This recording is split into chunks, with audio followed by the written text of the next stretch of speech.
Bonjour messieurs. Bonjour. Alors voilà, j'aimerais savoir en fait, pourquoi est-ce que vous êtes venu aujourd'hui à la place du Trocadéro? Aujourd'hui on est venu pour défendre François Fillon, parce que c'est le seul homme politique qui ait aujourd'hui un projet capable de redresser la France.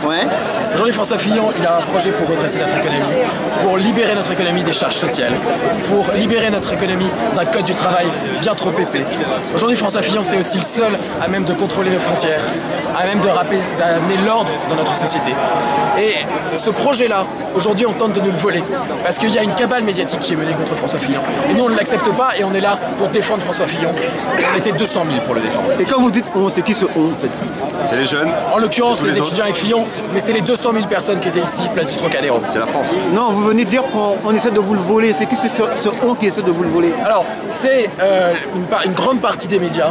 C'est malheureusement quelques juges idéologiques, soumis à une idéologie de gauche et surtout soumis au gouvernement, et qui cherchent aujourd'hui à faire élire Macron, et du coup à faire tomber Fillon. Et ça, c'est quelque chose qu'on n'accepte pas. Aujourd'hui, François Fillon, il a été élu par 4,5 millions de Français. C'est le candidat de la droite pour les élections et c'est le futur président de la République. François Fillon, il a été élu sur 4 millions de votants.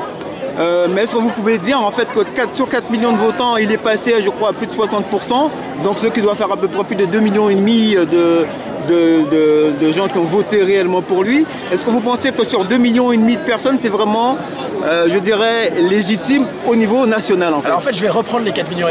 Parce que les 4,5 millions qui sont venus voter, en votant, ils se sont engagés à une chose, c'est à soutenir le vainqueur des primaires. Donc je reprends le chiffre. Je suis d'accord, tout à fait. Et ces 4,5 millions, oui, c'est quelque chose qui est tout à fait représentatif. C'est quelque chose que la gauche n'a pas su faire. Aujourd'hui, François Fillon, c'est le candidat à l'élection présidentielle le plus légitime. Un autre exemple, c'est le seul aujourd'hui à être officiellement candidat. Il a un nombre de parrainages qui est beaucoup plus que suffisant. On est à presque 800 parrainages. Et c'est quelque chose que maintenant aucun autre candidat n'a aujourd'hui. Donc c'est le candidat le plus légitime pour François Fillon. Et vous, monsieur, votre avis? Pareil, je suis d'accord. C'est-à-dire? Je suis d'accord, je pense qu'aujourd'hui c'était une démonstration de force pour François Fillon. Beaucoup prédisaient un échec. Moi je vois une réussite. Je vois toute la France qui est là aujourd'hui avec nous, les jeunes, les moins jeunes, la province qui est venue avec nous. Ça a été vraiment une démonstration de force. On a mis de côté tous les problèmes qu'il y a pu avoir. On relance la campagne, on est prêt, on est motivé. Et dès demain, dès ce soir, on va continuer la campagne. Derrière le candidat, derrière François Fillon. On a soutenu ce projet dès le début, on continuera à le soutenir jusqu'au bout. Voilà. Je vais revenir à vous, monsieur. Quand François Fillon, dans sa campagne, il évoque le fait de supprimer, disons, 500 000 postes de fonctionnaires, qu'est-ce que vous en pensez en fait pour l'économie de la France de demain? Qu'aujourd'hui c'est une nécessité. Pourquoi? Parce qu'il est important de voir le nombre de fonctionnaires en France par rapport aux pays européens. Aujourd'hui, on en a en moyenne 3 fois plus qu'un pays par exemple comme l'Angleterre. Non mais restons en France. Non, d'accord, très bien. Aujourd'hui pour la France, il y a 57% du PIB qui part dans la dépense publique. Donc tout à fait. Donc c'est quelque chose que notre pays ne peut plus tenir. Et aujourd'hui, si on veut se permettre d'avoir une économie florissante, on a besoin de baisser les impôts, de baisser les charges sociales. Pour baisser les impôts et les charges sociales, il faut avant tout baisser les dépenses pour pouvoir réduire le déficit. Et donc pour cela, il faut effectivement diminuer le nombre de fonctionnaires. 500 000 postes de fonctionnaires supprimés sur le quinquennat, c'est 8% de la masse de la fonction publique qui est supprimée. 8% c'est pas grand chose, il y a des pays qui ont fait beaucoup plus, que ce soit l'Angleterre avec Blair, l'Allemagne avec Schröder, et qui sont allés à un rythme beaucoup plus soutenu. Donc 8% c'est tout à fait possible. Mais ces fonctionnaires en fait qu'on a envie de supprimer comme ça, c'est quand même des fonctionnaires qui achètent, à mon avis, et qui produisent de la valeur ajoutée pour les entreprises.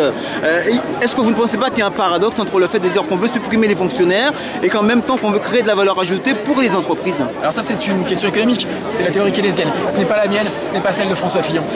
En l'occurrence, à mon avis, au contraire, aujourd'hui, en diminuant les dépenses publiques, ça va nous permettre de diminuer les impôts, d'attirer de l'investissement en France, et en attirant de l'investissement en France, de créer des emplois en France. Au contraire, si on continue à augmenter les impôts pour payer les fonctionnaires, eh bien on continue à augmenter les dépenses publiques, on continue à creuser la dette, on continue à rendre notre pays moins compétitif et à faire fuir les investissements. Voilà. Dernière question, est-ce que vous pensez vraiment que la mobilisation d'aujourd'hui a vraiment été, je dirais, à la hauteur vraiment des espérances? Je pense que la photo parlera mieux que tous les chiffres. Il y aura des photos qui vont sortir. Si la place est remplie, si les artères sont remplies, si la place est remplie, les artères sont remplies. On a réussi à Paris. 200 000 personnes, 200 000 Français qui sont de toute la France aujourd'hui pour signer François Fillon. Malgré tout ce qui a pu être dit, on m'a dit ce sera un échec. On est venus, ils sont venus. Tous aujourd'hui, on a rempli la place malgré la grêle, la pluie, on était là, François Fillon est resté, il n'a pas bougé, personne n'a bougé. Moi j'avais mon parapluie, je ne l'ai pas touché, personne n'a touché son parapluie. Non mais sincèrement, c'est vraiment démonstration de force. Voilà. Et un petit mot, vous monsieur, vous n'avez pas parlé, qu'est-ce que vous pensez d'aujourd'hui de cet événement, François Fillon? Oui, je pense qu'on est à l'auteur de l'événement, on a besoin de soutenir, Fillon. Qu'est-ce qui vous plaît le plus chez François Fillon? Son programme libéral, son programme résolument de droite. On a besoin de liberté et pas d'égalitarisme que nous propose la gauche de Macron. Donc je vais vous laisser, monsieur. Donc si vous avez un dernier petit mot à dire, quel serait-il ce mot? Vive la République, vive la France. Et vous, Fillon monsieur? président. Et vous?